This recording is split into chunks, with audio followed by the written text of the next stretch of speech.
పేదల ఇళ్లను ప్రభుత్వం కూల్చుతానంటే బీజేపీ చూస్తూ ఊరుకోదని బీజేపీ ఎంపీ ఈటెల రాజేందర్ హెచ్చరించారు. హైదరాబాద్లోని జవహర్ నగర్, అరుంధతి నగర్ వాసుల ఇళ్లను కూల్చుతున్నారంటూ ఆగ్రహం వ్యక్తం చేశారు. అరుంధతి నగర్లోని భూములకు రాష్ట్ర ప్రభుత్వానికి సంబంధం లేదన్న ఈటెల అవి రక్షణ శాఖకు చెందినవని స్పష్టం చేశారు. గతంలో కుటుంబ నియంత్రణ చేసుకున్న 1705 మందికి భూములిచ్చారని, కొన్నేళ్లుగా పేదలు అక్కడే నివాసం ఉంటున్నారని తెలిపారు. అరుంధతి నగర్లో భూమాయ కొనసాగుతోందని ఆరోపించారు. చిరు వ్యాపారులు, నిర్మాణ రంగ కార్మికులు, నిరుపేదలు కొనుక్కొని కట్టుకున్న ఇళ్లను కూల్చితే సహించేది లేదని ఈటెల స్పష్టం చేశారు. రాష్ట్ర ప్రభుత్వానికి సంబంధించిన భూములు కావు. ఈ భూములు ఎక్సర్విస్కి సంబంధించినటువంటి సొసైటీకి సంబంధించిన భూములు మాత్రమే.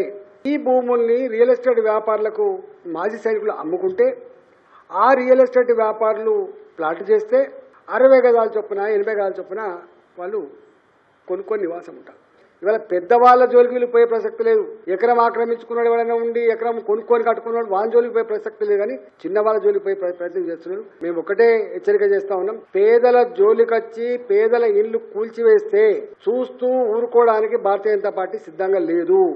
దేనికంటే దానికి, ఎక్కడికంటే అక్కడికి కొట్లాడడానికి భారతీయ జనతా పార్టీ వాళ్ళకి అండగా ఉండాలని చెప్పి హెచ్చరిస్తా ఉన్నాం.